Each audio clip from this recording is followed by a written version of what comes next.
दर्शक हो, आता पाहणार आहोत एक विशेष बातमी। राजकीय इच्छाशक्तीच्या अभावामुळे सोलापूरचा विकास खुंटला, शहराची अधोगती झाली, सोलापूर पिछाडीवर गेलं असं मनोगत कामगार नेते, संघर्ष यात्री तथा उद्योगपती आणि शिक्षण सम्राट कुमार करजगी यांनी व्यक्त केलं। शहरातील सर्व स्थानिक टीव्ही चॅनल्सची कुमारदादांनी दिलखुलास आणि मनमोकळेपणाने मुलाखत दिली। ज्येष्ठ पत्रकार अरविंद जोशी यांनी आपल्या खास शैलीतून त्यांच्याशी संवाद साधत मुलाखतीमध्ये रंगत आणली। बंद पडत कारण काय, मिल बंद पडत नव्हती, चालू होती, मिल चालू होती। तर कामगार काय म्हणलं मालकाला की आम्ही अर्धवट काम करवलोय, आमचे आमचं कुठे जायचं, तर मालक ऐकला नाही। मग कामगार संप केला, संप केल्यानंतर मालकाने संपाकडे दुर्लक्ष केलं। मग काय आता ते कामगार पण काय केलं, मालकाचं लक्ष वेधावं म्हणून या मिलच्या गेटसमोर मालकाचा पुतळा जाळला। 25 फूट उंचीचा 25 फूट उंचीचा पुतळा होता मालकाचा, तो जाळला। त्या मालकाला निमित्त तेवढंच पाहिजे होतं, माझा पुतळा जा, आता मी मिल चालू करणार नाही। आणि त्या दृष्टीने त्यांनी सुरू केले, मिल बंद केली। त्यातून सगळ्याचे संसार उद्ध्वस्त झाले। आणि हे तुम्ही ज्या कायदेशीर लढा दिलेला आहे, तो लढा तिथे खऱ्या अर्थानं हळूहळू सुरू झाला। पहिल्यांदा मिल ह्याच्यात काढली का, लिक्विडेशन मध्ये काढली? काय झालं, मालका बंद केल्यानंतर बँक ऑफ बडोदाचं कर्ज होतं मिलवरती। बरं, त्या बँकांनी कोर्टामध्ये एक रीट दाखल केला आपल्या पैसा मागण्यासाठी। मालकाने हायकोर्टामध्ये सूट दाखल केली, 156 सूट दाखल केला। आणि त्यामुळे काय झालं, केंद्र सरकार राज्याचे पैसे होते या मिलवरती थकीत, त्यांनी क्लेम दाखल केलं। आणि त्या टायमाला कामगारांचे क्लेम दाखल करण्यासाठी काही कामगार पुढाऱ्यांनी क्लेम गोळा केले। म्हणजे एखाद्या गिरणीमध्ये जर समजा आता ही गिरणी बंद पडत चाललेली आहे किंवा मालक स्वतःहूनच काही देणी देत नाहीये, अशा वेळी ज्यावेळेस मिलचे सगळे मालमत्ता विकून, यंत्रसामुग्री विकून पैसे उभे करायचे, तर ते करत असताना देणी कुणाची द्यायचे? सरकारचं देणं असतं, बँकेचं देणं असतं, आणि सगळ्यात महत्त्वाचं म्हणजे कामगारांचं देणं असतं। पण कामगारांचं देणं किती दुर्दैव आहे सोलापूरचं, मी आज सांगतो। कामगारांचं देणं आवश्यक होतं, अत्यंत पगार थकलेले होते, त्यांचं प्रॉव्हिडंट फंड देणं होतं, परंतु कामगारांची देणी म्हणजे कामगारांचा क्लेमच सादर झाला, ही चूक झाली। इथं स्वार्थी मिल मालक आणि पैशाला बळी पडून जर शासकीय अधिकारी जर एकवटले तर कामगार काय वातात होती, या सर्व मी माझ्याकडून पाहिली आणि त्याचा संघर्ष झाला। मी कोर्टामध्ये मिलची मशिनरी विकली आणि सरकारचे देणे देऊन टाकले, सर्वांना नाही, त्यांचं अर्थ थोडी देणं, पण मिलच्या कोर्टाकडे राहिली होती मिलची जमीन। 25 आम्हाला काय सांगत होतं, हे आम्हाला काम आहेत, मी कामगाराचा मुलगा, या मिल काम करणार एका कामगाराचा मी मुलगा, आणि कामगार चाळीत राहत होतो। वडील हमेशा म्हणणार, चाळीत सर्व थांबा, आपल्या आता कोर्टात आपले पैसे येतील। कामगार फक्त आशा लावून बसलेत, कोर्टात पैसे, कोर्टात काहीतरी केस चाललेली आहे आणि आपले पैसे मिळणार येतील, परंतु कायदेशीर तरतूद अशी 25 वर्ष की कामगारांची देण्याचं क्लेमच सादर झालेलं नव्हतं। क्लेमच नसतील तर पैसे येणार कुठनं आणि देणार कोण?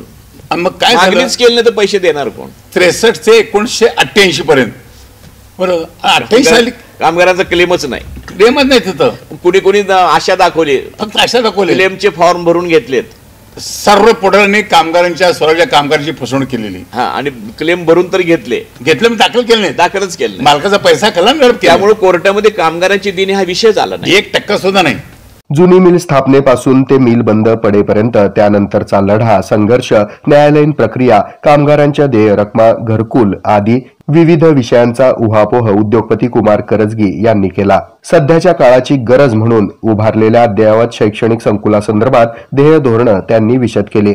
संघर्ष यात्री कुमार करजगी यांनी सामाजिक बांधिलकीची जाणीव सांगत राजकीय क्षेत्र आणि नेतेगणांवर शाब्दिक हल्लाबोल केला। कामगारांना न्याय, हक्क मिळवून देण्यासह सोलापूरचा सर्वांगीण विकास हेच आपलं ध्येय असल्याचं संघर्ष यात्री आणि कामगारांचे कैवारी कुमार करजगी यांनी स्पष्ट केलं। पण खरं सांगतो सोलापूरनो, हे सोलापुरातील या राजकीय स्वार्थी मंडळींनी महापालिकेच्या अधिकारी हातात धरून, त्यावर महापालिका आयुक्त जाते होते, सोलापूरच्या या जुन्या जागेबद्दल प्रचंड गैरसमज निर्माण केला।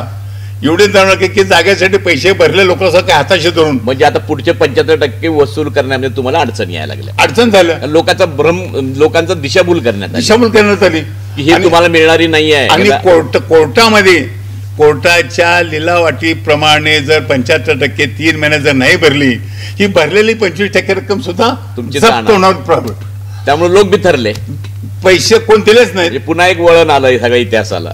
मग काय झालं साहेब सांगतो, मी प्रयत्न केले कोर्टाने, मी म्हणतो ना हा कोर्टाला माहित होता. कोर्टाने काय केलं, कोर्टाचं असं आणलं की महापालिका असं केलेलं आहे, हे झालेलं आहे.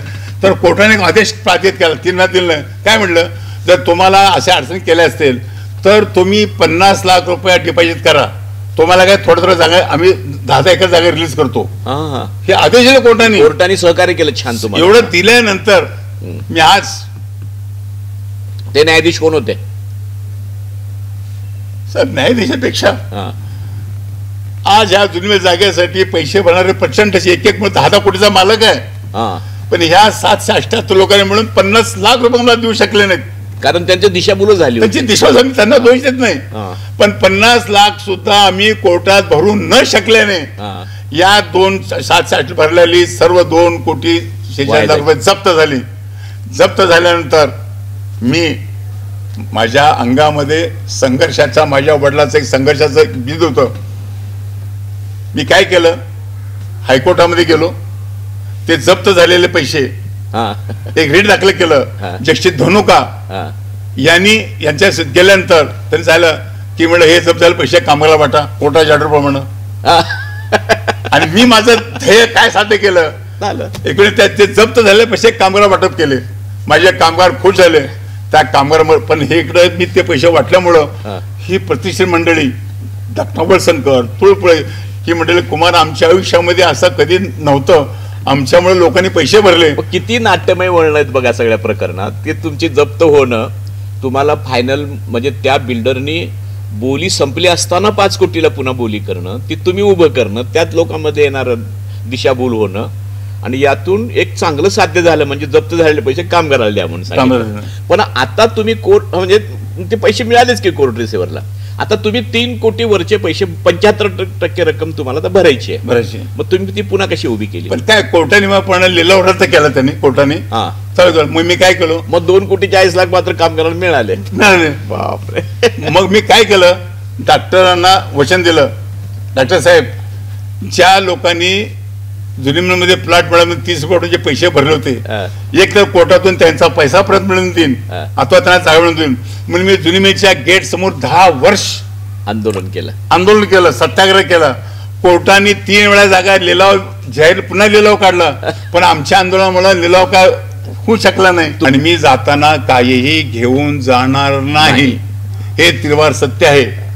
तर माझी एक स्वप्न आहे की ज्या सोलापूरला प्रतिष्ठित लोकांना आज ज्या लोकांनी जुन्या जागासाठी 30 रुपये 50 जागा गुंतवली होती, ते कुमार कर्जगीच्या चेहऱ्याकडे बघून गुंतवलेले नाही. हे सोलापूर प्रतिष्ठित मंडळ एक कमिटीत होते, तुम्ही पैसे गुंतवलात. तर मी आज माझी एक इच्छा आहे प्रामाणिकपणे, सोलापूरकरांनो, तुम्ही जागेसाठी 88 पैसे गुंतवले होते. आज मी अरविंद जोशी साहेबांना मी एवढे सांगतोय आजच्या माध्यमातून, ज्या किमतीत जागा आलेली आहे त्याच किमतीत तुम्हाला मी जागा देणं आजही तयार आहे. आर्किटेक्ट तुमचा राहील, इंजिनियर तुमचा राहील, वकील तुमचा राहील. मला काय नको आहे. हे का म्हणतो आता, मला माझ्या आयुष्यात 77 वर्ष आता पूर्ण होतात. मी एक स्वप्न पाहिलंय, नुसतं अध्यात्म ऐकून नाही, तो कृतीत आणायचं आहे. आणि जाताना मला वर पुन्हा माझ्या ज्या लोकांच्या भविष्यात मला प्रतिष्ठित मंडळी, मला शरद पवारने प्रश्न विचारला होता, कुमार, डॉक्टर वळसंकर, केळकर, हे 16 दिग्गज माणसं सदस्य, डॉक्टर वळसंकर खजिनदार आणि तो अध्यक्ष, म्हणजे स्वप्नासारखं ते न वाटणार. पण ह्या प्रतिष्ठित मंडळीने मला एवढं मोठं केलं की एकत्र येणारी मंडळी. आणि त्या मंडळी मी शब्द दिलं, वचन दिलं होतं, एक तर ज्यांनी त्यांचा पैसा परत देईन अथवा त्यांना जागा देईन. आज मी तुम्हाला एक विनंती करतोय, ज्या तुम्ही जागा त्या मी आता जागा येणार आहेत. आणि तुम्ही म्हटलं पुढचं माझं का म्हणतोय तुम्हाला, तुमच्या तुम्ही जे मला काय खोटे तक्रार केलेत, मी तुमचे पैसे कोर्टात भरलेले आहेत. पण आज तुम्हाला या जागेमध्ये पूर्ण करण्यासाठी माझ्या कामगारांनी 10 वर्ष सत्याग्रह केलेला आहे. 10 वर्ष. आणि सत्याग्रह बसताना मी आमच्या सत्याग्रह म्हातारांबरोबर म्हणत होतो, आपल्या जागेचं काम होईल. काम झालं की तुमचे सुद्धा घर बांधताना मी तुम्हाला जागा फुकट देईन. तर आज तुमच्या जागा तुम्ही ताबडतोब घेऊन द्याव्यात माझं. आणि तू म्हणता माझं काय स्वप्न आहे, राहिलेली सर्व जागा मी माझ्या कामगारांच्या, गरिबांच्या घरात स्वप्न काढून मी फ्रीमध्ये देणार आहे आणि हे जल्द माझ्या आयुष्यात काम करण्यासाठी तुम्ही लोकांनी ज्यांनी पैसे दिले 88 साली तुम्ही तुमच्या जागा घेऊन जावा. नसते तुम्हाला जागा आवश्यक न करत असेल तर तुमचे पैसे व्याजासह परत देऊन टाकू आम्ही. म्हणजे का प्रेमाने तुम्ही माझ्या सोलापूरच्या प्रतिष्ठित लोकांना बघून पैसे दिलेले आहेत.